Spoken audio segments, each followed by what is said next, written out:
புறாக்களும் வேட்டைக்காரனும். ஒரு காலத்தில் ஒரு வேட்டைக்காரன் பறவைகளை பிடிக்க நினைத்தான்.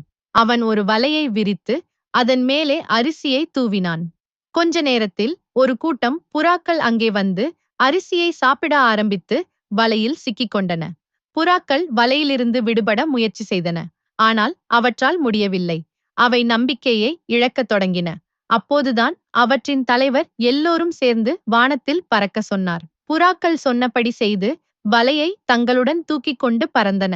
வேட்டைக்காரன் அவற்றை பிடிக்க ஓடினான். ஆனால் அவனால் முடியவில்லை. புறாக்கள் தங்கள் நண்பன் எலியின் வலை நோக்கி பறந்தன.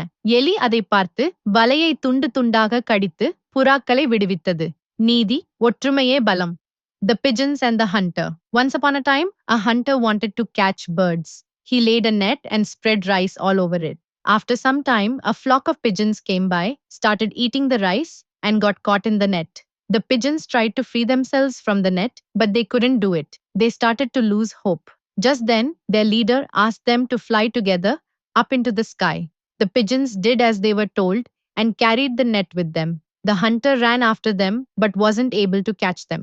The pigeons flew towards their friend, the mouse's hole. The mouse saw them and bit the net into pieces, freeing the pigeons. Moral: Unity is strength.